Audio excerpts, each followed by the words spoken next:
அனைவருக்கும் அடியனின் பணிவான வணக்கங்கள். இனிய ஆங்கில புத்தாண்டு நல்வாழ்த்துக்களும் வணக்கங்களும். பார்க்குறபோது ஒவ்வொரு ராசிக்காகவும் ராசி பலன் பார்க்கறக்கு வரோம்.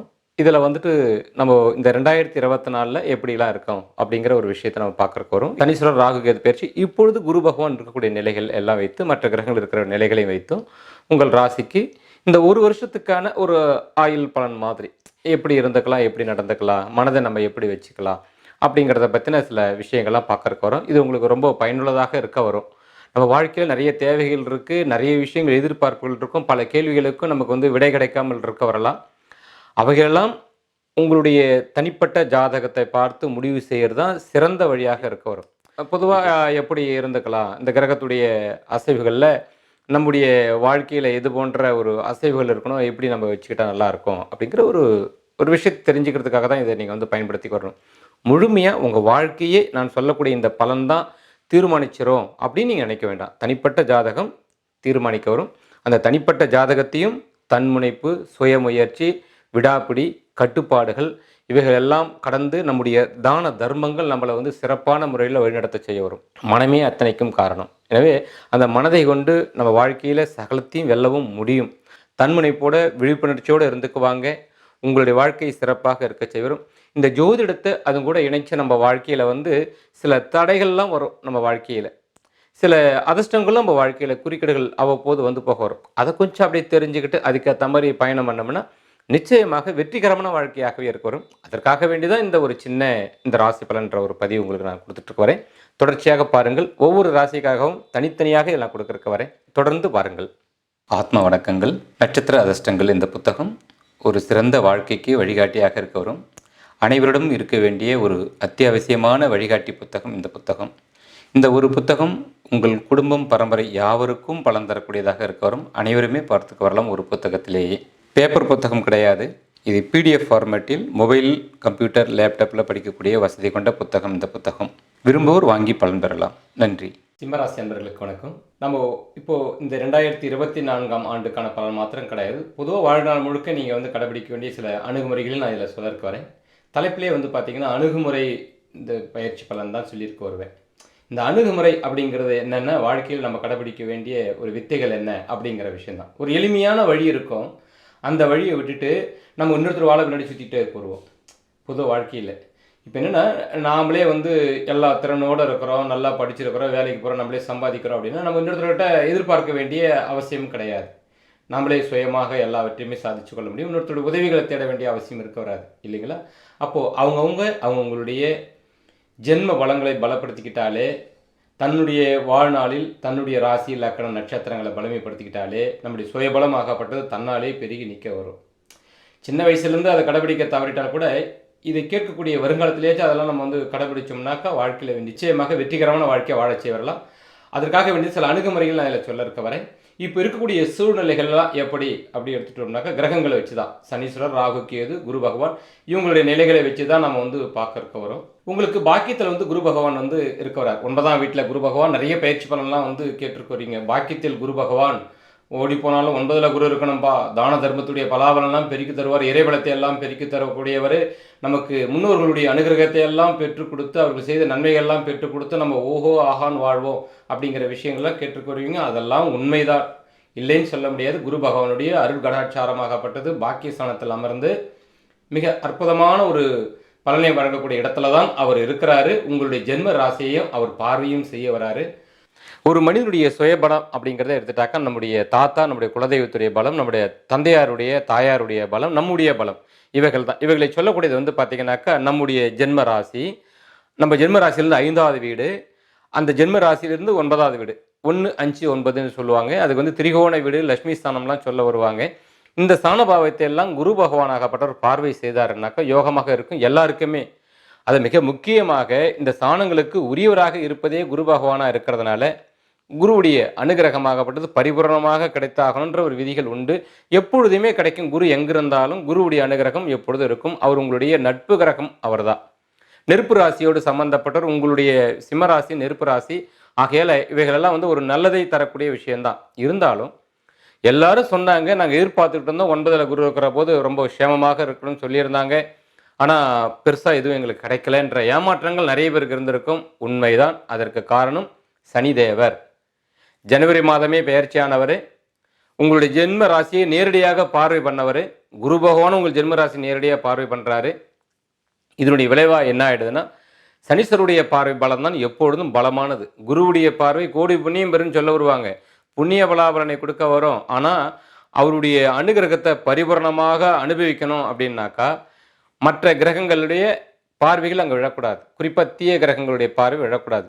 சிம்மராசிக்காரர்களுக்கு எதிர்ப்பான ஒரு கிரகம் இருக்காருன்னாக்கா அது முதல் தரமானது சனீஸ்வரர் மட்டும்தான். நேர் எதிர் ஸ்தானமாக இருக்கக்கூடியவர் சனிதேவர் மட்டும்தான். அப்போ சனீஸ்வருடைய நேரடி பார்வை விழற போது இது கண்டகச்சனியாகவும் இருக்க வருது. அதாவது எதிர்தரப்புலேருந்து வரக்கூடிய விரோதி பலமானவன், பலமாக நிற்கிறேன், உங்களுக்கு என்னை அறியாமல் எது ஒன்றும் நடத்த விட மாட்டேன், கேள்வி நான் கேட்பேன், பதில் சொல்லக்கூடிய இடத்துல தான் நீங்கள் இருக்கணுன்ற மாதிரி உண்டாக்கக்கூடியவர் தான் சனிதேவர். அப்படி தான் வச்சிருக்க வருவார். அப்போது குருவுடைய அருளாகப்பட்டது அதிலிருந்து சமாளிக்கக்கூடிய ஆற்றலை நமக்கு கொடுத்துக்கிட்டே இருந்தார். அப்போது அவருடைய பார்வை பலமாகப்பட்டது நமக்கு நிறைய யோகங்கள்லாம் கிடைக்க வேண்டியது.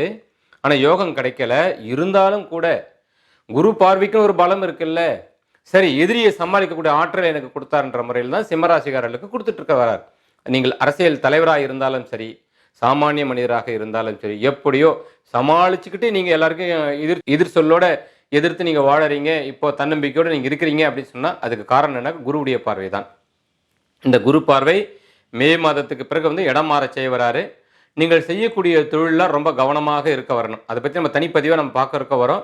இப்போ குருவுடைய பார்வை உங்களுக்கு விழலை, ஆனால் தனச்சேர்க்கையில் விழறதுனால தன வருவாய்கள் நல்லா இருக்க வரும், சிறப்பாக இருக்க வரும். ஆகையில் அந்த ஒரு விஷயம் பெரிய விஷயம், அற்புதமான ஒரு விஷயம். மேலும் குரு பகவான் உங்களுடைய ஜென்ம ராசியை பார்த்தாரு. அந்த குரு பகவானையே சனீஸ்வர பகவானும் பார்த்து வச்சுட்டார். குரு பார்க்குற இடத்தையும் பார்த்துட்டாரு, அந்த குருதேவரையும் சனி பார்த்துட்டார். சனி பார்வை படக்கூடாது சுபகிரகத்தை மேலே. அப்படி பட்டுச்சுன்னு சொன்னாக்கா அவங்க வலிமை குறைஞ்சி போக வரும். ஆக இந்த முறை பாக்கிய குரு வலிமையே இல்லாத குருவாக மாறி உங்களுக்கு பெருசாக எதுவும் கிடைக்க முடியாமல் போயாச்சு. அதில் உப்புக்கு சப்புக்கு புரோசனம் இல்லாதெல்லாம் கேட்குற கேள்விக்கெல்லாம் பதில் சொல்ல முடியாது. என் வாழ்க்கை அமைஞ்சு போச்சு என்ற மாதிரிலாம் சிலருக்கெல்லாம் வேதனைகள்லாம் வெறுப்புகள்லாம் இருக்க செய்ய வரும். ஊதாசனங்கள் எல்லாரும் படுத்துகிற மாதிரி எனக்கு தோண வருது. என்னுடைய நிலையை பார்த்து எனக்கே கொஞ்சம் ஒரு பதட்டமாக இருக்குது, எதிர்காலம் என்ன ஆகுன்னு தெரியலன்ற மாதிரிலாம் இருக்க வரும். எதற்கும் அஞ்ச வேண்டிய அவசியம் இல்லை. நான் சொல்லக்கூடிய விஷயத்தை மட்டும் நீங்கள் கடைபிடிக்க வரணும்.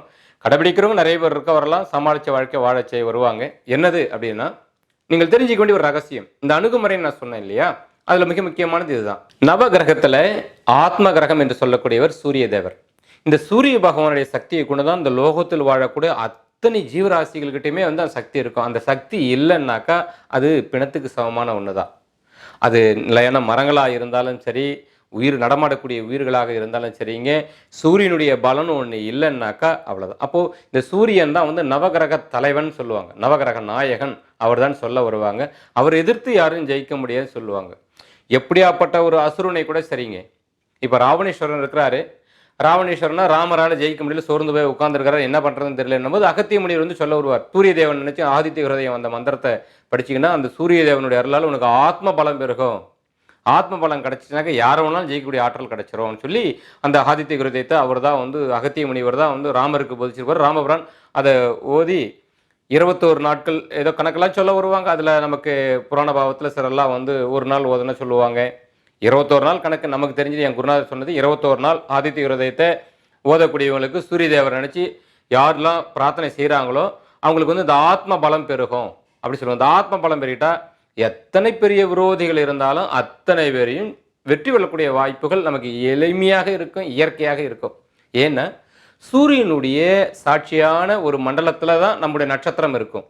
ஆக சூரியன் வேற நாம் வேற இல்லை. ஆக இயற்கையாகவே வெற்றி கொள்ளக்கூடிய ஆற்றல் சிம்மராசிக்காரர்களுக்கு இயல்பாகவே இருக்க வரும்.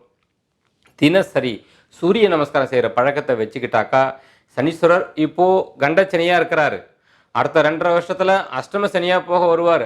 அவரோட யுத்தம் பண்ணிட்டுலாம் இருக்க முடியாது. ஏன்னா ஏதாவது ஒரு பிரச்சனையை பண்ணிக்கிட்டே இருக்கக்கூடியவர் அவர். ஏதாவது ஒரு சங்கடம் கொடுப்பார், உடல் ரீதியாக, மன ரீதியாக, பொருளாதாரம் சம்பந்தமான விஷயத்துலையும் சரிங்க, குடும்ப உறவுகள் வகையிலையும் சரி வரீங்க, வெளி நட்பு பழக்க வழக்கங்கள்ல இருந்து சரிங்க, எல்லா வகையிலுமே வந்து பார்த்தீங்கன்னா பிரச்சனை தரக்கூடிய இடத்துல தான் அவர் உட்கார்ந்துருக்கிறார். அவருக்கு நம்ம பயப்படணும்னு அவசியம் இல்லை, அதே நேரத்தில் மரியாதை கொடுத்தாக வரணும். யார் கேள்விகள் கேட்டாலும் பதில் சொல்லக்கூடிய ஒரு கட்டாய நிலையில் தான் இப்போ சிம்மராசிக்காரர்கள் இருக்கிறாங்க. பணிந்து அல்லது அன்பான முறையில் அல்லது அமைதியான முறையில் கேட்குற கேள்விக்கு பதில் கொடுக்காமலும் போகக்கூடாது, பதில் கொடுத்து தான் ஆக வரணும். இப்போ நீங்கள் ஒரு அரசியல் தலைவராக இருக்கீங்கன்னா யார் கேட்டாலும் பதில் கொடுக்கணும். உங்கள் தேவையில்லாமல் கோபம் ஊட்டக்கூடிய கேள்வியெல்லாம் கேட்பாங்க. குடும்பத்திலே கூட சரி கோபம் ஊட்டக்கூடிய ஒரு சூழல்கள்லாம் நடத்த பார்க்க வரலாம். அதுக்கெல்லாம் நீங்கள் வந்து இது பண்ணக்கூடாது, கோபாவேசப்படக்கூடாது. நிதானமாக பக்குவமாக உங்களுடைய ஒட்டுமொத்த திறமையை ஒன்று திரட்டித்தான் நீங்கள் வாழ்க்கையில் இப்போ நீங்கள் வந்து செயல்படுத்தியாக வரணும். உங்கள் வாய்மொழியை நீங்கள் வந்து வெளிப்படுத்தி ஆக வரணும். அதனால் அதில் ரொம்ப கவனமாக நீங்கள் வந்து கேட்டுக்குவாங்க. வாழ்க்கை நிலையில் சூரியனுடைய அனுகிரகத்தை நீங்கள் பெற்றுட்டீங்கன்னு சொன்னாக்கா உங்களுக்கு சர்வ ஜெயம் இந்த காலகட்டத்தில் உண்டாக வரும். இல்லைன்னா சனீஸ்வருடைய ஆதிக்கத்தில் நீங்கள் பிடிக்கப்பட்டீங்க அப்படின்னு சொன்னாக்கா உங்கள்கிட்ட ஆத்ம பலமே இல்லாமல் போயிடும். ஆத்ம பலம் இல்லைன்னா பிற ஆத்மாக்கள் எல்லாம் உங்களை வந்து வஞ்சிக்கும் அல்லது வெறுக்கும், அல்லது ஒரு நம்ம நினைச்ச மாதிரி எதுவுமே நடக்காம தவிச்சிட்டு இருக்க வருவோம் வாழ்க்கையில். அதனால ஆத்ம பலம் ரொம்ப முக்கியம், ரொம்ப முக்கியம். அதான் எதை விட்டாலும் தைரியத்தை விடக்கூடாதுன்னு சொல்ல வருவாங்க. சிம்மராசிக்காருடைய ஒட்டுமொத்த பலமே இந்த ஆத்ம பலம் மட்டும்தான் முதல் பலம். அதுக்கப்புறம் தான் செவ்வாய்ங்கிற நண்பருடைய பலம் இருக்கு, குரு என்று சொல்லக்கூடிய பலம்லாம் இருக்க வருது, அப்பாற்பட்ட விஷயம். ஆனால் இந்த பலத்தன்மையில சுயபலம்ன்றது நமக்கு அதிகமாக பெருகிக்கணும்னு சொன்னால் காலையில் முதல் வழியாக சூரிய உதயத்துக்கு முன்னாடி எழுந்திரிச்சு குளிச்சுட்டு சூரியனுக்காக காத்துட்டு இருக்கணும். அந்த அருணோதயத்திலிருந்தே வணங்க ஆரம்பிச்சிடணும். சூரிய தேவான்னு சொல்லி வணங்க ஆரம்பிச்சிடணும். அவங்க உங்களுக்கு தெரிஞ்ச ஒரு வழிமுறையில் சூரிய தேவரை வழிபடல் பண்ணிக்கு வரலாம். ஆனால் இந்த ஆதித்ய ஹிருதயம் படிக்கிறீங்களோ இல்லையோ, தினசரி அந்த காலையில் புறப்பட்டு வரக்கூடிய அந்த உதயமாகக்கூடிய அந்த உதய சூரியனை பார்வை பண்ண வரணும். அந்த உதய சூரியனுடைய பார்வையை நீங்கள் வாங்கிட்டீங்க அப்படின்னு சொன்னாக்கா தொடர்ச்சியாக 21 நாள் மட்டும்ன்றது கணக்கெடுத்துக்காதீங்க, வாழ்நாள் முழுக்க வச்சுக்கோங்க. ஏன்னா உங்களுடைய தலைவனை நீங்கள் கும்பிடாம வேறு யார் கும்பிட போகிறா? உங்களுக்கு குருநாதரே அவர் தான். உங்கள் குருவாக இருக்கக்கூடியவர், தந்தையாக இருக்கக்கூடியவர், ஆத்ம தெய்வமாக இருக்கக்கூடியவர்னா சூரிய தேவர் தான். எவ்வளோ பெரிய விசேஷம் தெரியுங்களா? தினசரி சூரியனை அழகான முறையில் நேரடியாகவே பார்க்கலாம், பகவானை பார்க்க வரலாம். ஆக அந்த கதிர்களை அழகான முறையில் உள் வாங்கினீங்கன்னு சொன்னால் சகலத்திலையும் நீங்கள் வெற்றி பெற செய்ய வரலாம், விசேஷகரமாக இருக்க செய்ய வரங்க. இது வெற்றியின் ரகசியம். இதை விட சிறந்த பரிகாரம் இல்லை. கோயிலுக்குள்ள வர்றேன், இந்த கோயிலுக்கு போகிறேன், அந்த கோயிலுக்கு போகிறேன் அப்படின்னா போகலாம், மன நிம்மதி கிடைக்கும். ஆனால் உண்மையான பரிகாரங்கிறது வந்து பார்த்தீங்கன்னா உங்கள் உடம்பை நீங்கள் தயார்படுத்திக்கிறதா. புரியுதுங்களா? இப்போ நீங்கள் பரிகாரம் செய்யலாம், போகலாம், தெய்வத்துக்கிட்ட இருந்து உடனே உதவி கிடைக்கும் அப்படின்ற ஒரு சக்தி நிலை உள்ள இடத்துக்கு போயிட்டா பிரச்சனை கிடையாது. இல்லைன்னா எங்கே போனாலும் சரி, சனிதேவரெல்லாம் வந்து வெல்றது அவ்வளோ சாதாரண விஷயம் இல்லை. அவரோடு வந்து எதிர்த்து யுத்தமும் செய்யக்கூடாது. அதே நேரத்தில் நம்முடைய செயலை நம்ம சரியான முறையில் செய்துக்கணும், அன்பையும் வெளிப்படுத்தியாக வரணும். மனோதிடத்தோடு நம்ம இருந்தோம்னு சொன்னாக்கா வரக்கூடிய எந்த ஒரு பிரச்சனையாக இருந்தாலும் சரிங்க, ஒரு ஆத்மா மூலமாக மனதின் மூலமாகத்தான் நமக்கு இன்னல்களை கொடுக்க உயிர்கள் வருவாங்க இல்லைங்களா? நம்மக்கிட்ட இந்த மனசும் ஆத்மாவும் பலமாக வச்சுட்டோம்னா சூரியனை வழிபாடுகள் பண்ணி அவைகள் எல்லாம் அங்கேயே தடையாயிடும். நம்ம நினைக்கிற போதே அவைகள்லாம் வந்து பார்த்தீங்கன்னாக்கா பேதலிச்சு போயிடும், நம்மக்கிட்ட வரமாட்டாங்க, எதுவுமே வரவே வராது, பயந்துருவாங்க. நம்ம ஆத்ம பலமும் மனோபலமும் வச்சுட்டு இருந்தோம்னாக்கா நம்ம ஒன்றும் பண்ண தேவையில்லை, ஒரு மிரட்சியாக பேச தேவையில்லை, எதுவும் காமிச்சிக்க தேவையில்லை. தன்னாலே வந்து பார்த்தீங்கன்னா விரோதிகள் வந்து பார்த்தீங்கன்னாக்கா அடங்கிடுவாங்க. நிறைய பேர் பார்க்கலாம், கொஞ்சம் அப்படி இப்படி தம்பட்டாரமாக பேசுவோம், மிரட்டலான பார்வையாக இருக்கும், நடையே மிரட்டலாக இருக்க வரும், பேசுகிற போது அப்படியே ஒரு மிரட்சியாக இருக்க வரும். அவங்கள பார்க்கும்போது சிலர் வாயே திறக்க மாட்டாங்க, அமைதியாக இருப்பாங்க. ஐயோ அவர் பெரிய ஆள்ப்பா, அவருக்குலாம் வாய் கொடுக்கூடாதுப்பா, அவர் டக்குன்னு கோபமாக பேசிடுவார், அவர் மரியாதை கொடுக்க மாட்டார் அவர்லாம் அப்படின்ற மாதிரிலாம் சிலர்லாம் இருக்க வருவாங்க. இந்த ரவுடிகள்லாம் வந்து பார்த்தீங்கன்னா கொஞ்சம் ஒரு மாஸ்க் காட்டுற மாதிரி நடந்துப்பாங்க. இந்த அரசியல்வாதிகளே நிறைய பேர் பார்த்தீங்கன்னாக்கா குறை சொல்கிறதா நினச்சிக்க போறீங்க, ரவுடிகளோட சம்மந்தப்படுத்த தயவு தப்பாக எடுத்துக்க போறீங்க. அந்த குணத்தை வெளிப்படுத்துறதுக்காக ஒரு உதாரணத்துக்காக சொல்ல வரேன். ஒரு அரசியல் தலைவர்கள்லாம் வெளிப்படுத்தும் போது நடவடிக்கை பாவனைகளே பார்க்குற போது மற்றவங்களும் அப்படி வணங்குற மாதிரி இருக்கும். சிம்மராசிக்காரங்க இயல்பாகவே அப்படித்தான் இருக்க வரணும். அது உடல் ரீதியில் பாவனை ரீதியில் இல்லைனா சரிங்க, மனோ ரீதியில் அப்படி தான் இருக்க வரணும். நான் குற்றமற்றவன், சூரியதேவன் என்னுடைய குருநாதர், அவரை தினசரி எப்பொழுதும் நான் பூஜிக்க வரேன், என்னிடம் ஆத்ம பலம் உண்டு, மனபலம் உண்டு, எதையும் வெற்றி கொள்ளக்கூடிய ஆற்றல் என்னிடம் இறைவன் கொடுத்துருக்கிறார். அதே நேரத்தில் பிற உயிர்களிடமும் அந்த மனமும் ஆத்மாவும் இருக்க வருது, அதை நான் எப்பொழுதும் நான் மதிக்க வரேன். பிற உயிர்களுக்கு என்னால் என்ற உதவிகள் நான் எப்பொழுதும் செய்ய வருவேன். இந்த ஆத்மாவாக இருக்கக்கூடிய என் குருநாதர் அனைவரிடத்தும் இருக்கிறதுனால அதுக்குரிய மரியாதை நான் எப்பொழுதும் செய்கிறேன் அப்படின்னு செய்ய வரணும். அதுதான் இந்த வணக்கம் சொல்லக்கூடிய இந்த முறையே இதுதாங்க. இந்த முத்திரை வந்த காரணமே என்னென்னா அதை வச்சு தான் எல்லாரும் நினைக்கிறாங்க நம்ம மரியாதை, நம்ம ஒரு பெரிய வேலையில் இருக்கிறோம், நம்ம பெரிய பணக்காரன், அதனால் வேண்டி வணக்கம் வைக்கிறாங்கன்றது அது ரைட்டு, அது வேற முறை. ஆனால் பொதுவாக பெரியவங்களே சிலர்லாம் வந்து பார்த்தீங்கன்னா சின்னவங்களை பார்த்தா கூட பார்த்தீங்கன்னா பொதுவாக ஆன்மீகவாதிகள் பார்த்தீங்கன்னா நமஸ்காரம் சொல்லுவாங்க, வணக்கம் சொல்லுவாங்க. அது யாரை அவங்களை கேட்டால் சின்னவங்களை போய் வணங்குறீங்களா ஏன் அப்படின்னு கேட்டோம்னா அவங்க சொல்லக்கூடிய விஷயம் என்னென்னா, எல்லோருக்குள்ளேயும் ஒரு ஆத்மா இருக்குது, அந்த ஆத்மா எனக்குள்ளேயும் இருக்குது, புனிதமாக இருக்குது, தலைமையாக இருக்க வருது. அந்த ஆத்மாவை நான் அங்கே வணங்குறேன். அந்த ஆத்மா நான் வந்து பல பிறவிகள் எடுத்து வந்த ஆத்மா, என்னை விட வயசு அதிகமாக இருக்கலாம் அந்த ஆத்மாவுக்கு, எத்தனை பிறவிகள் கடந்து வந்ததோ அந்த ஆத்மா, அதனால் ஆத்மாவுக்கு நான் நமஸ்காரம் செய்யணும், ஆத்மா நமஸ்காரம் சொல்லுவாங்க, ஆத்மா நமஸ்காரம் சொல்ல வருவாங்க. ஆக ஒரு உன்னதமான சூரிய சக்தி எல்லாருக்குள்ளேயும் உண்டு. அந்த சூரிய சக்தி அதிகபட்சமாக கொண்டவங்க சிம்மராசிக்காரங்க. அவங்க மனசையும் ஆத்மாவும் பலம் பெறாமல் கோழைத்தன்மையாக ஒரு நடுக்கத்தன்மையாக என்ன ஆகுமோ ஏதாகுமோன்னு கவலைப்பட்டுக்கிட்டு ஏற்கனவே குடும்ப பாவத்தன்மையில் இல்லை நண்பர்கள் வகையிலேயோ ஏதோ ஒரு சகையான சங்கடத்தால் வேதனைப்பட்டுக்கிட்டு தான் விரும்பினது கிடைக்கலையன்ற ஒரு மன அழுத்தத்தில் வேதனைப்பட்டுட்டு இருந்தீங்கன்னா மனபலம் ஆத்மபலம் ரெண்டுமே குறைய வரும். உங்கள் தோல்வியை நீங்களே உறுதி செய்கிறீங்கன்னு அர்த்தம். ஒன்றும் இல்லாமல் உதார பார்ட்டின்னு சொல்லுவாங்க. அந்த மாதிரி உதார பார்ட்டியாக இருக்க சொல்லலை. ஒன்றும் இல்லாமல் நான் என்ன கொண்டு வந்தேன், இப்போ என்ன இழந்துட்டேன், நான் அதெல்லாம் வேணாம், நான் ஆத்ம பலமாக இருப்பேன், நான் எதுக்கும் பயப்பட, நடக்கிறது நடக்கட்டும் பார்த்துக்கிறேன், என்னால் ஒன்றும் இல்லாமல் இருந்தால் நான் அது போதும், நான் தப்பு பண்ணாமல் நான் பாதுகாத்துக்கிறேன், அவ்வளோ என்னால் எந்த பிரச்சனையும் இல்லாத அளவுக்கு நான் பாதுகாத்துக்கிறேன், முதல் தப்பு என்னது கிடையாது அப்படிங்கிற மாதிரி இருந்துட்டா சனீஸ்வர தேவர் வந்து பார்த்துட்டே தான் இருக்க வருவார். உங்களை அவர் வெல்ல மாட்டார், சங்கடங்களை கொடுக்க மாட்டார். எல்லா வகையிலும் ஒரு விழிப்புணர்வோடு இருக்கக்கூடிய காலகட்டம் இந்த காலகட்டம். இப்போ நான் சொல்லக்கூடிய விஷயங்கள் எல்லாம் உங்களுடைய ஜென்ம ராசியை பாதுகாத்துக்கிறதுக்கான ஒரு அணுகுமுறைகள் தான். ஆக இந்த காலகட்ட தன்மையில் எல்லாவற்றுக்கும் கேள்வி கேட்குறவங்களுக்கு பதில் சொல்லி ஆக வரணும். உதாசனப்படுத்தக்கூடாது யாரையும், எல்லோரும் நேசிக்கிற குணத்தையும் வச்சாக வரணும். எதை கண்டும் அஞ்சவும் கூடவும் கூடாது, மனோதைரியத்தோடு இருக்க வரணும். இப்போது முருகரெல்லாம் வந்து வழிபாடுகள் முறையில் வச்சுருப்பாங்க. வெற்றிவேல் முருகா அரகரோகரா அப்படின்னு சொல்ல வருவாங்க. நமோ நாராயணா கோவிந்தா அப்படின்லாம் சில உச்சரிப்புகளாக இருக்கும். ஓம் சக்தி பராசக்தி இப்படி இந்த உச்சரிப்புகளில் வந்து பார்த்திங்கன்னா ஒரு அழுத்தம் இருக்கும், ஒரு பலம் இருக்கும், அப்படியே வந்து ஒரு எனர்ஜி இருக்க ஒரு ஆள். அந்த மாதிரியான ஒரு வழிபாடுகள்லாம் கூட நீங்கள் விரும்பினால் செய்ய வரலாம். சோர்ந்து போயிட்டு வேதனைப்பட்டு அப்படியே இருக்கிறேன்ற மாதிரி இருக்கவே கூடாது, எனர்ஜியாக இருக்கணும். இந்த கர்ணம் படம் பார்த்தீங்கன்னா நம்மளுடைய நடிகர் திலகம் நடிச்சிருப்பார். அவர் சூரிய நமஸ்காரம் பண்ணுற போது காமிப்பாங்க, அவருடைய கெட்டப்பை காட்டுவாங்க. அந்த 1000 கைகள்னு அப்படியே ஆரம்பிக்க வரும் அந்த பாடலை. அப்படியே அந்த சூரிய பகவானுக்கு அந்த மலர்களை போட்டு கும்பிட்ற அந்த வழிமுறையை பார்த்தீங்கன்னா கம்பீரமாக இருக்க வரும். அந்த கம்பீரம் யாருக்கு இருக்குன்னா சிம்மராசிக்காரர் சிம்ம லக்கணக்காரர்களுக்கு கண்டிப்பாக இருக்க வரணும். இது ஒரு பாவனையே இல்லை. அப்படி பண்ணுற போதே நம்மளை ஒரு பெரிய ஒரு சக்திசாலியாக நினச்சிக்கணும். அப்படி நினச்சிக்கிட்டாலே அவங்களுக்கு வந்து பார்த்தீங்கன்னா மற்றவங்களுக்குள்ள ஒரு ஆத்மாக்கெல்லாம் வந்து நிச்சயமாக அடக்க முடியும். அடைக்கலாம் நான் சொல்லலை, வசீகரம் செய்யலாம், நட்பாக்கிக்க வரலாம். எதிர்ப்புகள் எதுவும் இருக்கிற அதாவது எதிர்ப்புகள் அடங்கி போக வரும். இங்கே இருக்கிற மனோபலம் பெருகிடுச்சுனாக்கா எதிரிக்கிட்ட அந்த மனோபலம் இருந்தால் தான் அவன் நம்மளை ஜெயிக்க முடியும். நம்மக்கிட்ட நல்ல ஒரு மனோபலம் இருக்குது அப்படின்னு சொன்னாக்கா எதிரிக்கிட்ட அந்த மனோபலம் குறைஞ்சிருக்குன்னாக்கா ஒன்றும் பண்ண முடியாது. மனோபலத்தை கொண்டு தாங்க எல்லாருமே ஜெயிக்கிறது. பெரும்பாலும் மனோபலம் உள்ளவன் யாரோ அவன் தான் ஜெயிப்பான். ஒரு சண்டை சச்சரவு போட்டி பந்தயங்களில் வாழ்க்கையிலையும் சரி வெற்றி பெறவன் மனோபலம் உள்ள மட்டும்தான். அப்போ இயற்கையாகவே அந்த மனோபலத்தை பெற்ற இந்த சூரிய ஆட்சியை கொண்ட சிம்மராசிக்காரர்கள் தன்னை பலப்படுத்திக்கலன்னு சொன்னால் இது போன்ற கிரக நிலைகள் காலகட்டத்தில் தோற்று போகிறது உறுதியாயிடும். அதனால் தோக்காமல் இருக்கிறதுக்காக நான் வழியை சொல்லிட்டு வரேன். அழகாக வச்சுக்குவாங்க, சூரிய நமஸ்காரம் பண்ணிட்டு வாங்க, சிறப்பாக இருக்கும். அதன் பின்பு உங்களுக்கு எந்த தெய்வத்தை பிடிக்குமோ பிடிச்சிக்குவாங்க. எந்த தெய்வத்திடமும் சோர்ந்து வழிபாடுகள் செய்யாமல் எனர்ஜியோடு வழிபாடுகள் செய்துட்டு வாங்க.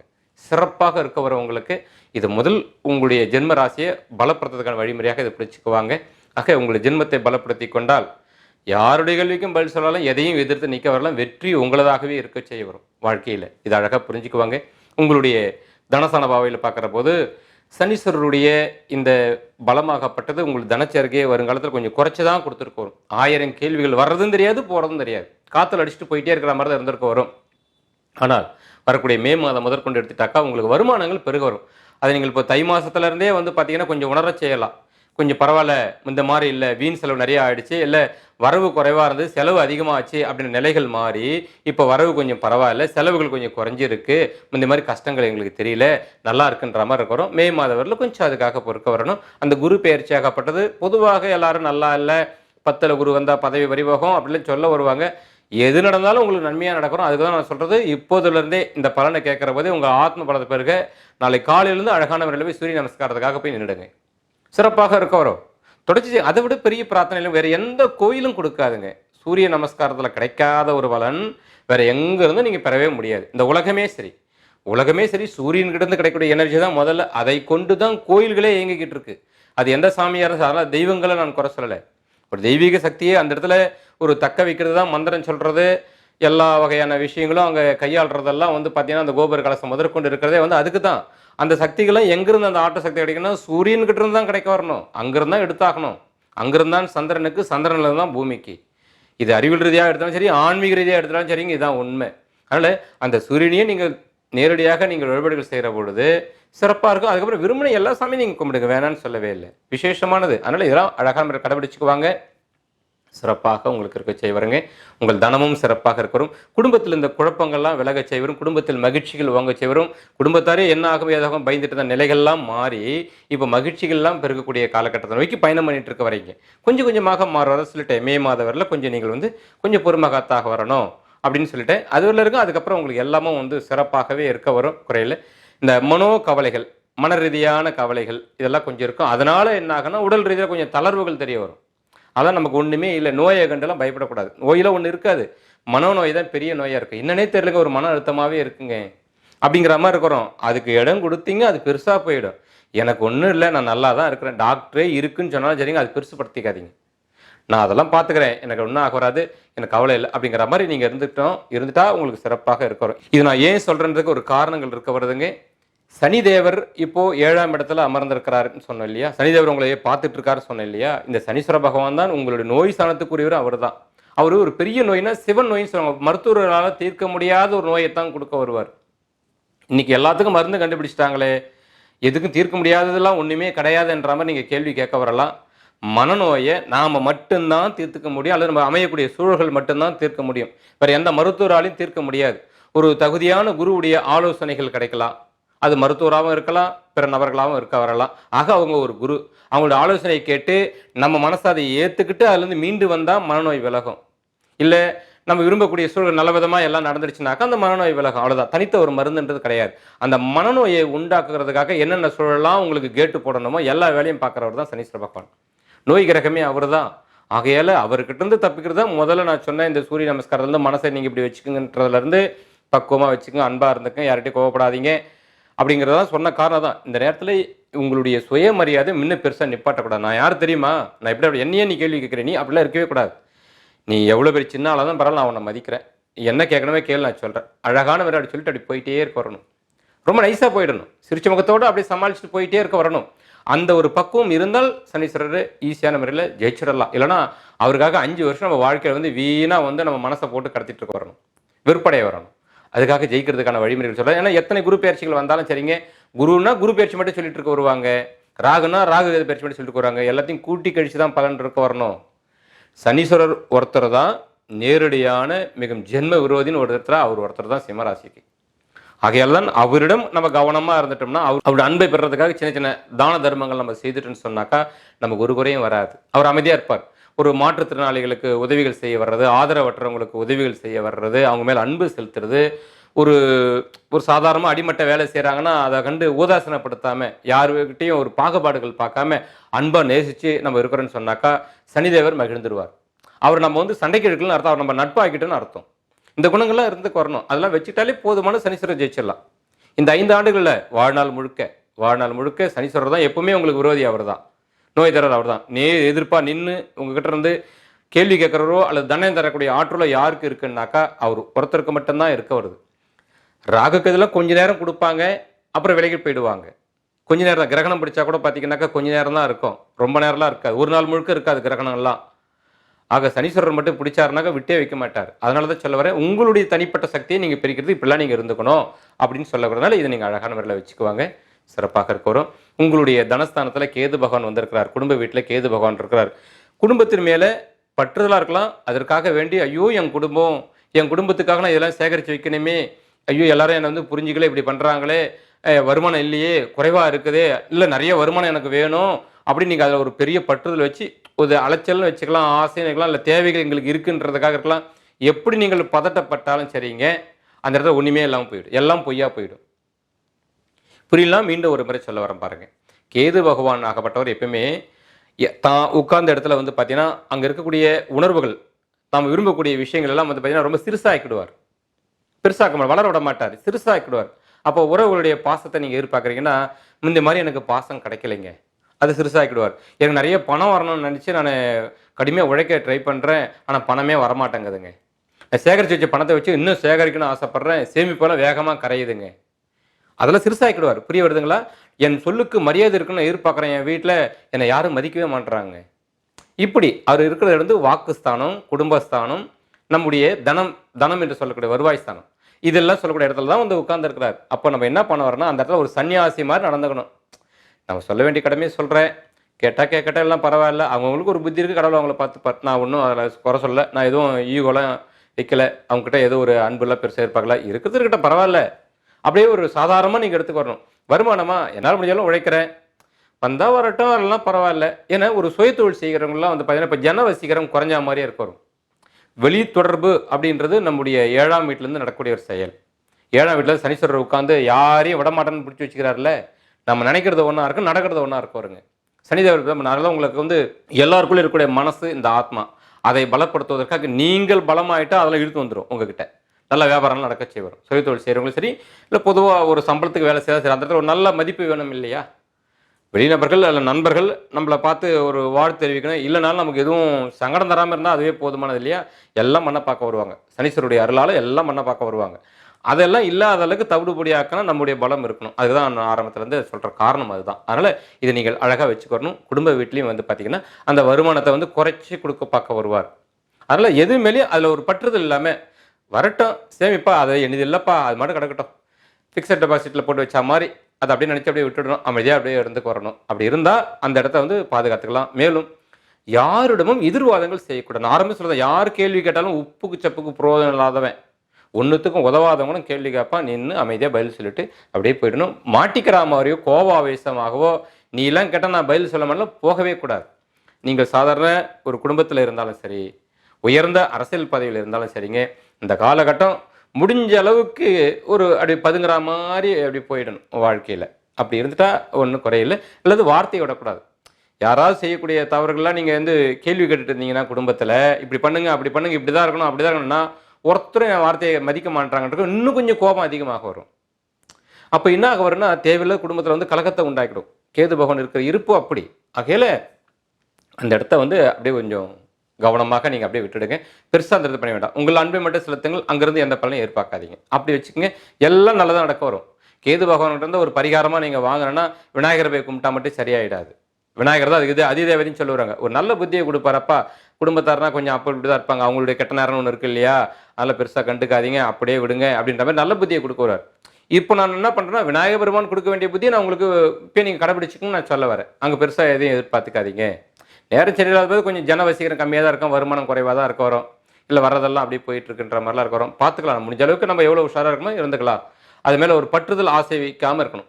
ஒரு பேராசைன்னு சொல்லுவாங்க பார்த்தீங்களா, அந்த பேராசையெல்லாம் வந்து ஒன்றுமே இல்லாத ஆசையை ஆக்கிடுவார், ஒன்றுமே இல்லைன்ற மாதிரி ஆக்கிட்டு போயிடுவார். இதுதான் கேது. அதனால தான் அந்த இடத்துல ஒரு பெரிய ஒரு ஆசை, என் குடும்பத்திற்காக நாளை பின்ன இதெல்லாம் எனக்கு வேணும் அப்படி பண்ணணும் திட்டமிடலாம் வந்து பெருசாக பண்ணிக்கலாம். திட்டமிட பண்ணலாம், வருமான சம்பாரம் எல்லாம் பண்ணிக்கலாம். அதில் ரொம்ப ஒரு ஆர்வம் செலுத்தி பாசம் செலுத்தி ஒரு வெறித்தனமானு சொல்லுவாங்க பாரு, அதெல்லாம் வைக்கக்கூடாது.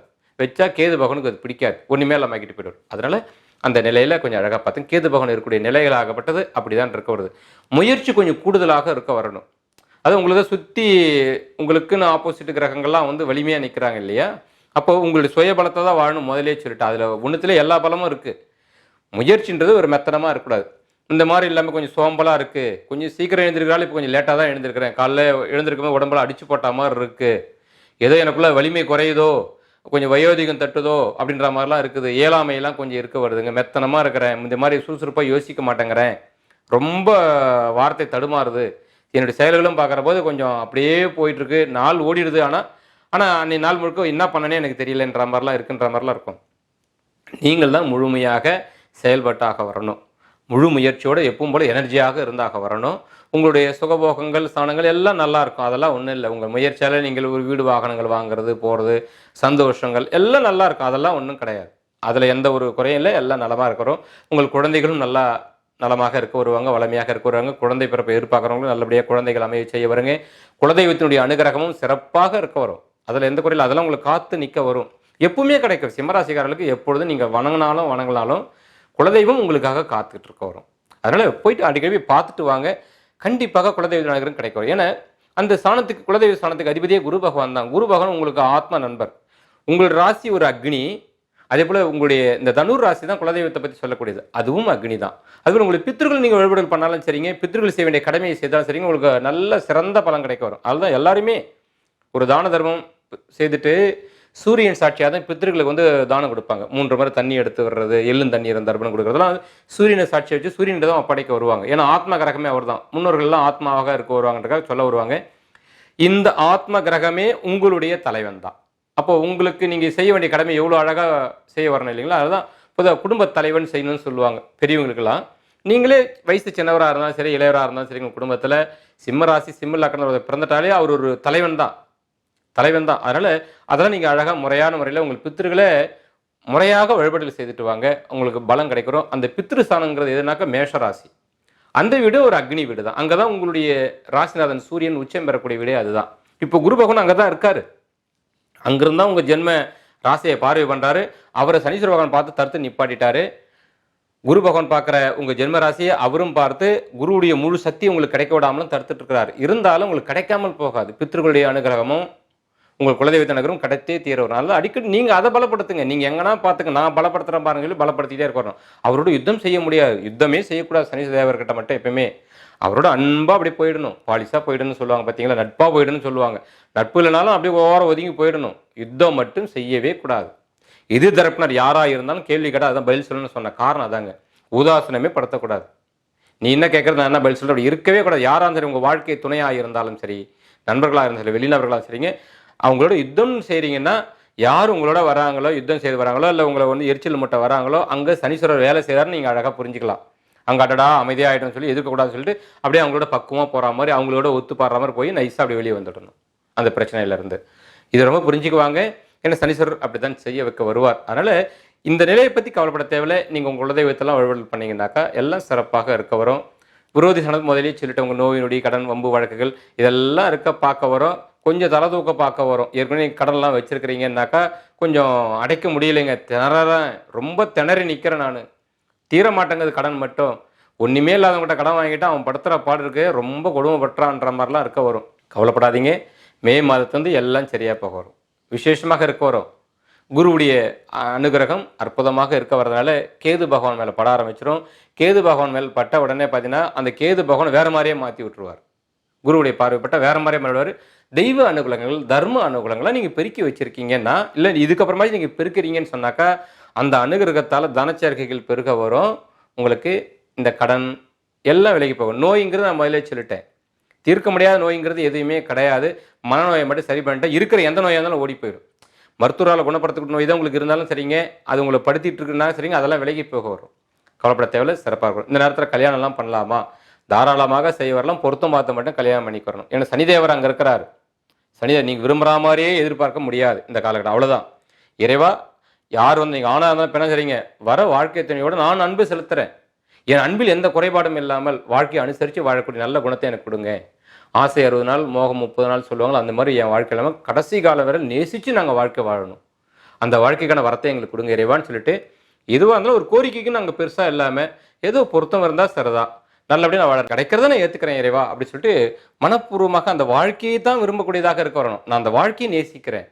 அதோட எந்த வெகுண்டவாதம் பண்ணுறதுக்காகவோ என்னுடைய திறமையை அங்கே காமிச்சு நான் தான் பெரிய ஆளாக இருக்கின்றதுக்காகவும் நான் ஒருபோதும் செயல்பட மாட்டேன். செயல்படாத குணத்தையும் எனக்கு தாங்க அப்படி சொல்லி அந்த அன்பான குணத்தை நீங்கள் ஈசனிடம் கேளுங்க. உங்களுக்கு சிறப்பான வாழ்க்கையை அதே சனிதேவரே கொண்டு வந்து கொடுத்துருவாங்க. ஏன்னா எதிர்த்தரப்புன்றது நம்ம வாழ்க்கை துணை நண்பர்கள் எல்லாருமோ அவங்க தான் நீங்கள் வணங்குறீங்க இல்லையா, அவங்களுக்கு இப்போது பணியிறீங்கன்றதை நான் எடுத்து சொல்ல, அன்பை நேசிக்கிறீங்க. நேசிக்கிற போது உங்களுக்கு எதிர்க்கிறதுக்கு யாரும் இருக்க மாட்டாங்க. எல்லாத்தையும் நேசிக்கிற போது எதிர்ப்பாளர் யார் இருக்க போகிறாங்க இல்லைங்களா. அதில் பண்ணவர்கள் தாராளமாக திருமணங்கள் செய்வரெல்லாம் கொஞ்சம் பார்த்து பண்ணிக்கு வரோம். நான் சொல்ல இந்த வழிமுறைகள் தான் மிக முக்கியமானதெல்லாம், அதெல்லாம் கொஞ்சம் அழகான முறையில் பார்த்து செய்துக்குவாங்க, சிறப்பாக இருக்க வரும். ஆயுள் விருத்தி எப்பொழுதும் உண்டு. மனநோய்ங்கிறது ரொம்ப ரொம்ப முக்கியமான. அந்த மனநோய் தான் சிம்மராசி சிம்மரகனுக்கு மரணத்தையே உண்டாக்கும் வழியே அதுவரை நினைச்சவர்களும் வாழ்க்கை வாழலாம். தீர்க்கமான ஆயுசு எப்பொழுதும் சிம்மராசிக்காரர்களுக்கு உண்டுங்க. அவங்களுக்கு மனநோய் மட்டும் வரவே கூடாது. அந்த நோய் பெருகிடும். எது இருக்குதோ அது பெருக பார்க்க வரும். பயம் இருந்தால் பயம் பெருகிடும், நோய் இருந்தால் நோய் பெருகிடும். அதெல்லாம் இல்லாமல் இருக்கிறது தான் ஆரம்பத்தில் சொன்னேன் அந்த மனோபலம் ஆத்ம பலம் அப்படி சொல்லக்கூடிய விஷயம். மற்றபடி நல்லா இருக்குது, பாக்கியங்கள் நல்லா இருக்குது, தொழிலும் சரிங்க. வரக்கூடிய காலகட்டங்களில் நல்லா சிறப்படை வரும்.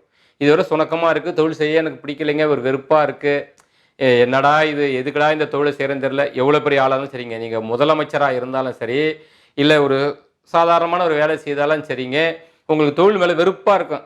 என்னடா தொழில் இது, எதுக்காக இந்த தொழிலுக்கு நான் வந்தனே தெரியலேன்ற மாதிரி இருக்கணும். ஆனால் ஒரு விஷயம் நல்லா தெரிஞ்சுக்குவாங்க, உங்களை வீணாக எதிர்க்கக்கூடியவன் எவ்வளோ பெரிய ஆளாக இருந்தாலும் சரி அவன் தோற்று போக வருவான். ஏன்னா பொதுவாக சிம்மராசிக்காரர்களை வந்து யாரும் எதிர்க்கக்கூடாதுன்னு சொல்லுவாங்க. தன்னுடைய ஆத்ம பலம் மனோபலம் குறைஞ்சி போயிடும் தன்னால். இப்போ உங்களை ஒருத்தர் வந்து ஜெயிக்கிறாருன்னு வச்சுங்களேன், ஜெயிச்சுட்டு போக வரட்டும், அதுக்கப்புறம் வாழ்நாள் முழுக்க அவன் ஜெயிக்கவே மாட்டான். ஏன்னா உங்களுடைய ராசிநாதன் தான் ஆத்ம பலத்துக்குரியவர் அவர் தான். அவன் உங்களை எதிர்த்து ஜெயிச்சு உங்களுக்கு ஒரு மனவேதனையை உண்டு பண்ணிட்டாங்க அப்படின்னு சொன்னாக்கா, அவனுக்கு வந்து வாழ்நாளில் பார்த்தீங்கன்னா அந்த மனோபலம் ஆத்மபலம் குறைஞ்சி போயிடும். வாழ்நாளில் பலதையும் தோத்துக்கிட்டே இருக்கிறோம், ஏன்னு தெரியாது. உங்களை வேணா ஜெயிச்சு திருப்தி வேணா அவனுக்கு எதிரிக்கு இருக்கலாம் ஒழியே, ஆனால் வாழ்நாள் முழுக்க அவன் தோக்குறதுக்கு காரணம் அவனுக்கு தெரியாது. அப்போ எப்பவுமே சரி, நீங்களும் சரி, வாழ்க்கையில் சிம்ம ராசி சிம்ம லக்கணக்காரர்கள் யாரும் நேரடி எதிர்த்து சண்டையே போடக்கூடாது. சங்கடம் தான் கொடுக்க வரும் யாருக்குமே சரி. உங்களுக்கு தெரிஞ்ச நபர்களை சொல்லி வைங்க இந்த ரகசியத்தை. சிலர்லாம் வந்து பார்த்தா வாழ்க்கையில் தோத்துக்கிட்டே இருப்பாங்க, விருத்திக்கு வர மாட்டாங்க. அவங்ககிட்ட சண்டைக்கு போனோம்பா, அதுக்கப்புறம் தான்ப்பா எனக்கு நடந்துகிட்டே இருக்குது இந்த மாதிரிலாம் சிலரால் தான் கண்டுபிடிக்க முடியும், பலரால் கண்டுபிடிக்கவே முடியாது. எப்பவுமே சிம்ம ராசி சிம்ம லக்கணக்காரர்கள்கிட்ட சண்டை சச்சரவு வச்சுக்கவே கூடாது. ஒரு நட்பாக போயிட்டா ரொம்ப நல்லது. ஏன்னா ஆத்ம பலத்துக்குரிய ராசி லக்கணமே அதுதான். அதுதான் ஆளக்கூடியவங்களாக இருந்தாலும் சரிங்க, உங்களுக்கு பிடிக்காத அரசியல்வாதியாக இருந்தாலும் சரிங்க, அவங்க சிம்ம ராசியில் இருக்கிறாங்க இல்லை சிம்ம லக்கணத்தில் இருக்கிறாங்க அப்படின்னா அவங்கள நீங்கள் வந்து வருணை பின்னாடி தான் பண்ண போகிறோம், அவர்கிட்ட காதாக கேட்க போகுது, இங்கிருந்து நான் வந்து திட்டுறேன் அவரை சபிக்கிறான்னு பண்ணீங்கன்னாக்கா ஆத்ம பலம் குறைஞ்சி போகிறோம். ஏன்னா அந்த அம்சத்தில் அவங்க இருந்தாங்கன்னா பொதுவாக அப்படி தான் இருக்கும். அதெல்லாம் நேரடியான ஒரு நேர்முகமான ஒரு விஷயமாக இருக்குன்னு சொல்லுவாங்க. அது வெளிப்படையானவர்களை உண்மைனா உண்மை எல்லாத்தையும் உணர்ந்து தான் ஒருத்தரோட யுத்தங்களே செய்ய வரணும்னு சொல்ல வருவாங்க. காரண காரியம் இல்லாமல் இந்த ராசி பாவத்தை தப்பே இருந்தாலும், இந்த சிம்ம ராசி சிம்ம லக்கணத்துக்கு மேலே தப்பே இருந்தாலும் நம்ம யுத்தம் மட்டும் செய்யக்கூடாது. அவங்களோட கொஞ்சம் அனுசரித்து நட்பு முறையை பாராட்டித்தான் ஒரு கோரிக்கை கூட வச்சு நம்ம சாதிச்சுக்கணும்னு சொல்ல வருவாங்க. உண்மை அதுதான். உறவுகள் இருந்தாலும் சரிங்க, அப்படி தான் இருக்கிறோம். அது நீங்கள் அந்த ராசி லக்கணத்தில் நீங்கள் இப்போ கேட்டுட்டு இருக்கீங்க, நீங்கள் இருக்கிறீங்களா சரிங்க, அதனால் கர்வப்படக்கூடாது. புரிஞ்சுக்க வரணும். ஓ, நம்மக்கிட்ட இப்படி ஒரு பலம் இருக்குதா, இந்த பலத்தை நம்ம பெருக்கிக்கணும்பா, இப்படி ஒரு பலம் இருந்தால் நமக்கு தெரியாமல் இப்படி நம்ம வந்து கொஞ்சம் சோர்ந்து போய் நிற்கிற வேணாமோ அப்படின்ற மாதிரி நீங்கள் புரிஞ்சுக்கிட்டா சரிதான். ஏன்னா அவ்வளோ பெரிய சுயபலம் உள்ளது இதுதான். இதில் வந்து பார்த்தீங்கன்னாக்கா மக நட்சத்திரம் இருக்குது. மக நட்சத்திரம் எதையும் பார்த்துட்றேன், துணிச்சலாக பார்த்துக்கிறேன், இந்த அசிங்க அவமானலாம் படுத்தினா என்கிட்ட வேலைக்காக நான் எதுவாக இருந்தாலும் பார்த்துட்றேன்ற மாதிரி கொஞ்சம் அவங்களுடைய ரூட்டு வேறு மாதிரியா இருக்க வரும். கொஞ்சம் சகிச்சுக்கிட்டு சகிப்புத்தன்மை ஜாஸ்தி மக நட்சத்திரக்காரர்கள் போயிடுவாங்க. இந்த பூர நட்சத்திரத்துக்கு வந்து பார்த்தீங்கன்னாக்கா அந்த சகிப்புத்தன்மையே இருக்காது. யாராவது தேவையில்லாமல் கேள்வி கேட்டால் பிடிக்காது. ஒரு ரோஷத்தை மூட்டுற மாதிரியோ இல்லை கொஞ்சம் ஒரு கேவலமான முறையில் பேசினாலோ சரிங்க, அவங்களால பொறுத்துக்கவே முடியாது. எதை வேணாலும் தூக்கடைச்சிட்டு போயிடுற மாதிரி போயிடுவாங்க. அதனால் இந்த உணர்ச்சிவசப்படுறதெல்லாம் வந்து பூர நட்சத்திரக்காரர்களுக்கு இந்த காலகட்டத்தில் அதிகமாக வெளிப்படுத்தவே கூடாது. நிறைய வரப்பாக்க வரும். இந்த கூச்சப்படுற குணங்களை கொஞ்சம் நீக்கி விட்டுடணும். அதே போல் வந்து தேவையில்லாமல் என்ன இது பண்ணுறாங்களேன்ட்டு அவங்கள விட்டு நான் விலகிறேன்னு சொல்லிட்டு எல்லாத்துலேயும் இந்த விலகிற குணங்கள் இருக்க வரும். அதெல்லாம் அப்படி விலகி போகிறதுனால பிரச்சனைகள் தீர்ந்துராது. அழகான முறையில் ஆத்ம பலத்தோடு எதிர்த்து நின்று பதில் சொல்கிறதால தான் நம்முடைய பிரச்சனைகளை வந்து நம்ம சரி பண்ணிக்க முடிய வரும். உத்திர நட்சத்திரத்துக்கு பிரச்சனைகள் கிடையாது, அதுவும் கொஞ்சம் நல்லா தாங்கக்கூடியதாக இருக்காச்சே வரும். பொதுவாக இந்த சிம்ம மண்டலம் என்று சொல்லக்கூடியதே வந்து இயல்பாகவே வந்து பார்த்தீங்கன்னாக்கா ஒரு தலைமை பண்பு கொண்ட ஒரு ராசி இது. அதுக்கேற்ற அமைப்புகள் எப்பொழுதும் உண்டு. அதனால் உங்கள் தொழில் வளத்திலையும் சரிங்க, சோடை போக மாட்டீங்க, சிறப்பாக இருக்க வருவீங்க. தன்னமிர்ந்த வாழ்க்கை எப்பொழுதும் நிச்சயமாக உண்டு உங்களுக்கு. அது ஒரு குறையும் கிடையாது. நல்லது நோக்கி தான் குரு பகவானுடைய பிரயாணமே உங்களுக்கு இருக்க செய்ய வருதுங்க. உங்களுடைய சுய பலத்தை மட்டும் நீங்கள் பெருக்கிக்கிட்டா போதும். உங்களுடைய சுய பலத்தை மட்டும் நீங்கள் பெருக்கிட்டா போதும், எல்லாம் ஜெயமாக இருக்க வரும். இந்த வீண் வெறியன் சண்டை இதெல்லாம் ஒன்றும் கிடையாது, சிறப்பாக இருக்க வரும். இப்போது கடைசியாக ஒரு விஷயத்தை உங்களுக்கு சொல்லி இந்த ராசி பலனை முயற்சி பண்ணுறேன். அஷ்டமஸ்தானம் என்று சொல்லக்கூடிய 8வது வீட்டில் ராகு பகவான் அமர்ந்திருக்கிறார். இப்போ கேது பகவான் குடும்ப வீட்டில் உட்காந்துருக்காரு சொன்னேன் இல்லைங்களா, இப்போ ராகு பகவான் அமர்ந்திருக்காரு. இதுக்கான பலனை உங்களுக்கு நான் ஏற்கனவே தெரிவிச்சிட்டேன். விரோதிகள் இருக்கிறாங்க, கடன் இருக்குது, நோய்கள் இருக்குது, ஒரு வம்பு வழக்கு இருக்குது அப்படின்னாக்கா, ஐயோ என்ன அவங்களாம் ஒரு பெரிய விரோதிகளாச்சே, என் நோயாச்சே, என் நோய் தீராதே அப்படின்ற மாதிரிலாம் நீங்கள் ரொம்ப பெருசாலாம் நீங்கள் அதெல்லாம் வந்து பண்ணிக்கூடாது.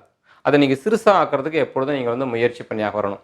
விரோதிகளை நீங்கள் பலமாக நினச்சிங்கன்னு சொன்னால் அவன் விரோதி பலமாயிடுவான். ராகுடைய குணம்னா கேதுவுக்கு அப்படியே ஆப்போசிட்.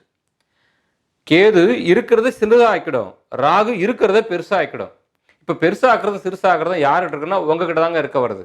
ஏன்னா ராகு பற்றி சொல்லவே இல்லையே நீங்கள் கேட்கலாம், அதுக்காக தான் சொல்ல வரேன். ஏற்கனவே இதுக்கான பதில் உங்களுக்கு நான் கொடுத்துட்டேன், பலன் நான் அதில் சொல்லிட்டேன். எப்படின்னா, ஒரு கடன் இருக்குன்னா கடனை எப்படி அடைக்க போகிறேன்னு தெரியலையேன்னு சொல்லி பயந்தீங்கன்னாக்கா கடன்காரன் வலிமையாகிடுவான். ஒரு நோய் இருக்கே, அது என்னை படுத்திட்டு இருக்கே, விலகமாக இருக்கான்னு தெரியலையேன்னு பயந்தீங்கன்னாக்கா நோய் அதிகமாகிடும். ஏன்னா அந்த வீட்டில் கண்டம் என்று சொல்லக்கூடிய துன்பம் என்று சொல்லக்கூடிய வீட்டில் ராகு பகவான் அமர்ந்திருக்கிறார். அப்போ அவருடைய வேலை என்ன, சூரியனுக்கு அவர் ஒரு எதிர்ப்பாளர் தான் ஆச்சுங்களா. ஆகையால வேண்டி இந்த நேரத்தில் சனீஸ்வருடைய பார்வையும் உங்களை பயமுறுத்திட்டு இருக்கு. உங்கள் ஆத்மா உங்கள் மனசெல்லாம் வந்து ஒடுக்க முயற்சி பண்ணிட்டு இருக்க வருவார் சனிதேவர். எப்படியோ ஒன்று பயம் காட்டணும் இல்லையா உங்களை, அதுக்கு சில இருக்கிற பிரச்சனைகளை என்ன பெருசாக இருக்கிற பாருன்ற மாதிரி பண்ண வைப்பார். அவர் வேலையை அவர் செய்கிற போது ராகு பகவான் வந்து அந்த இடத்துல உட்காந்துட்டார் இல்லையா, நீங்கள் எதை பெருசாக்குறீங்களோ அதை பெருசாக்கி விட்டுருவார். இப்போ அவர் உட்கார்ற இடம் பிரச்சனை உள்ள ஒரு இடம். நோய் உள்ள ஒரு இடம், கண்டம் நிறைந்த துன்பம் நிறைந்த ஒரு இடத்துல உட்காந்துருக்கிறாரு. அதை பெருசாக்குங்க, நான் அதை பெருசாக்குறேன் பாருங்க, காத்துட்டு இருக்கோம். இருக்கிறத பெருசாக்குறவர் யாரானாக்கா ராகு பகவான் தான். அப்போ நோயை பெருசாக்கினாலும் நோய் பெருசாயிடும். கடனை பெருசா பயந்தீங்கனாலும் சரி, விரோதிகள் நினைச்சு நீங்க பயந்தாலும் சரிங்க, விரோதி பலமாயிடுவா, நீங்க தோத்து போயிடுவீங்க. ஆகையால அந்த ஸ்தானபாவத்தை வந்து எதுவாக இருந்தாலும் எதிர்க்கவும் கூடாது. என்னை விட பெரிய ஆளா நான் பாத்துறேன்ற எண்ணமும் வரவும் கூடாது. அழகான முறையில் பார்த்துக்கிறேன், எதுவாக இருந்தாலும் இருக்கட்டும், நான் தானே அடைக்க போறேன், பார்த்து எதுவாக இருந்தாலும் நான் பார்த்துக்கிறேன், அதெல்லாம் ஒன்றும் பெரிய விஷயம் இல்லை. நோய் தானே, மருந்து சாப்பிட்டா சரியாக போக போகுது, கடன் தானே சம்பாரிச்சா கொடுத்துட்டு போறேன், இதெல்லாம் அதெல்லாம் ஒன்றும் நான் அதை பற்றி பெருசாக நான் மனசை போட்டு உழட்டிக்கல, மனசில் அது ஒரு பாரமாக வைக்கல. சொக்காயை கட்டி ஆணியில் மாட்டுற மாதிரி நான் மாட்டி வச்சுட்டு போயிடுறேன். அதெல்லாம் ஒன்றும் இல்லைன்ற மாதிரி நீங்கள் அப்படி இருந்தோம். நீங்கள் அதை பற்றி கவலையே படக்கூடாது, பயமே படக்கூடாது. நம்ம கடனை நாம தான் அடைக்க போகிறோம், நம்ம நோயை நாம தான் தாங்கி அதை வந்து சரி பண்ணிக்க போகிறோம். அது நம்ம சரியாகக்கூட ஒரு விஷயத்த கூட நம்ம பயந்தே அதை உருவாக்கிவிடுவோம், பெருசாக்கி விடுவோம். அதை செய்யறதுக்கு ஒருத்தர் இருக்கார், ராக பகவான் இருக்கிறார். ஆகையால் தான் சொல்லிக்க வரேன், அதெல்லாம் பெருசு பண்ணாமல் நீங்கள் அழகாக பார்த்துக்குவாங்க, சிறப்பாக இருக்க வரும். எப்பொழுதுமே இந்த கிரகங்கிட்ட நீங்கள் இப்படி தான் இருந்துக்க வரணும். சரி பரவாயில்ல, எந்த கிரகம் எப்படினா இருந்துட்டு போகட்டும், நான் ஏன் இன்னொருத்தர் எதிர்பார்க்கணும்? நான் சுயமாக வாழறதுக்கு எப்பவுமே சுய பலத்தோடு இருக்குது. எனக்கு ஏதாவது வழி இருக்குதான்னா அந்த வழிக்காக தான் நட்சத்திர அதிர்ஷ்டங்கள்ன்ற புத்தகமே வந்து எல்லாருக்கும் கொடுக்கணும் சொல்லி, நம்ம நட்சத்திரத்துக்கு நட்பு யார், பகை யார், நம்ம லக்கணத்தை நம்ம எப்படி வலிமையாக்கணும், ராசி நட்சத்திரம் எப்படி வலிமையாக்கிற வழிமுறைகள்லாம் கொடுத்துருக்குறேன். விரும்புகிறவங்க அதை வாங்கி பயனடைய வரலாம். மேலும் நான் முதலே சொன்னது தான், சூரிய நமஸ்காரத்தை நீங்கள் தொடர்ச்சியாக செய்தாலே உங்களுக்கு எல்லா வல்லமையும் கிட்ட வரும், சிறப்பாக இருக்க வரீங்க, வாழ்க்கை விசேஷமாக இருக்கும். நம்ம ஒன்றுத்துல எதிர்பார்க்க வேண்டிய அவசியம் இல்லை. நம்ம ராசிநாதன் நம்ம வலிமையாக்கிட்டாலே நமக்கு என்ன தசா வேணாலும் நடக்க வரட்டும், என்ன புத்தி வேணாலும் நடக்க வரட்டும், நாம தான் பலமாக இருக்கிறோம்ல, அப்போது எல்லாம் சரியாக இருக்க வரும், சிறப்பாக இருக்க வரும். நம்ம விரும்பினது கிடைக்கிறது தாமதம் ஒன்றா இருக்கலாமே ஒழிய நம்ம சந்தோஷத்தில் எந்த குறையும் இல்லாமல் பாதுகாத்துக்கலாம், நம்ம சுயபலத்தை நம்ம பெருக்கிற போது. இதெல்லாம் அழகாக செய்துக்குவாங்க, விசேஷமாக இருக்க வரும். வாழ்க்கையில் எத்தனையோ உறவுகள், எத்தனையோ பிரச்சனை எல்லாம் வரலாம் போகலாம், எல்லாம் எல்லாருக்குள்ளும் இருப்பது ஆத்மாவும் மனசு தான். அதை நீங்கள் சரி பண்ணுறதுக்கு எளிமையான கலை உங்ககிட்ட இருக்குது. அதாவது சிம்மராசிக்கு மட்டும் எப்பவுமே உலகமே வசியன்னு சொல்லுவாங்க, உலகமே வசியம்னு சொல்லுவாங்க. எல்லாருக்கும் ஒரு தலைமையாக இருக்கக்கூடியவங்க சிம்மராசிக்காரர் தான் சொல்ல வருவாங்க.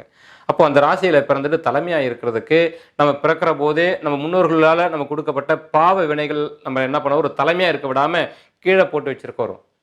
அதுலேருந்து நீங்கள் மேலும் ஆசைப்பட்டீங்கன்னா சூரிய நமஸ்காரம் பண்ணுங்க, மனசை ஆத்மா பலமாக வச்சுக்குவாங்க, அது போதுமான. எல்லாரும் வேலையும் நட்பு பாராட்டுங்க, எல்லாருக்கிட்டையும் அன்பு செலுத்துங்க. இது ஒரு சிறந்த வழி. ஏன்னா நம்ம கிட்ட இருக்கிற ஆத்மா தலைவன் எல்லாருக்கும் சக்தி கொடுத்து வச்சிருக்கிறாரு, அதை மதிக்கணுன்றதுக்காக நீங்கள் செய்து பாருங்க. எல்லாரும் உங்களை தலைவனாக தூக்கி வச்சு கொண்டாட வருவாங்க. நீங்கள் காலத்தில் அதெல்லாம் நீங்கள் பார்க்க வரல, வெற்றி அடைஞ்சவங்க எல்லாம் இப்படி செய்தது தாங்க எல்லாமும். அகில் இதெல்லாம் அழகான முறையில் நீங்கள் புரிஞ்சுக்குங்க. ஏன்னா சிம்ம ராசிக்காரர்கள் இதெல்லாம் புரிஞ்சு நடக்க வேண்டிய ஒரு விஷயம் இதெல்லாம். அது இந்த காலகட்டத்தில் இதெல்லாம் உங்களுக்கு நிச்சயமாக பலன் தரக்கூடியதாக இருக்க வரும். ஒரு கோயிலுக்கு போகிறதுனால எல்லாம் மாறிடுமா என்ன? அப்படி போய் எல்லாம் கிடச்சிட்டாக்கா ஏன் ஒரு கோயில் விட்டு இன்னொரு கோயில் அவளை அலைஞ்சிட்டே இருக்க வேண்டியதாக வாழ்நாள் முழுக்க அலைஞ்சிட்டு தான் இருக்கிறாங்க மக்கள் இல்லையா? நான் அதெல்லாம் சொல்கிறதில்ல. பொதுவாக உங்களுடைய அமைப்பில் விரும்பினா எல்லா கோயிலுக்கும் நீங்கள் போக வரலாம். ஆனால் கோயில்ன்ற ஒரு பரிகாரத்தை மட்டுமே சொல்லி உங்களை நான் ஏமாற்ற மாட்டேன். உங்களை நம்புங்க தான் சொல்லுவோம். உங்களுடைய பலத்தை நீங்கள் எப்படி பெருக்கிக்கணுமோ அது பெருக்கணும். அதுதாங்க நமக்கு ஒரு அற்புதமானது. நமக்குரியது சரியாக இருந்தால் நம்ம இன்னொருத்தர்கிட்ட கேட்க வேண்டிய அவசியம் இருக்க வராது. நம்ம செய்ய வேண்டிய தான தர்மங்களை செய்கிறது, பாவங்களை செய்யாமல் இருந்தாலே நாம் ஏன் படிபாவத்துக்கு தண்டனை தரக்கூடிய கிரகத்தை நாம் ஏன் பயப்படுவானே? இல்லை நம்ம சேகரிக்கிற சொத்தே சரி, நம்ம பிள்ளைகள் நல்லா இருக்கும், நம்ம பாடுபட்டு சேர்த்து வைக்க வருவோம். புண்ணியத்தை சேகரித்து வச்சா அவங்களுக்கு தன்னால் எல்லா கிரகங்களும் ஒன்று சேர்ந்து அவங்களுக்கு அதிர்ஷ்டத்தை கொடுத்துட்டு போயிடுவாங்க. அதை நம்ம சேர்க்க வரணும். ஆகையால் தான் பொதுவாக நம்முடைய சுயபலத்தை பெருக்கிக்கணும் அப்படின்றதுக்காக தான் நான் இந்த நட்சத்திர அதிர்ஷ்டம் புத்தகம் கொடுத்த காரணமே அதுதான். அதில் பலன் பெறுங்க, நன்மையாக இருக்கிறோம். மேலும் எல்லா வள எம்பெருமான் தங்களுக்கு சகல நலன்களும் சகல வளங்களும் வழங்க பிரார்த்தனை செய்து இந்த ராசி பலனை பூர்த்தி செய்கிறேன். நன்றி, வணக்கம்.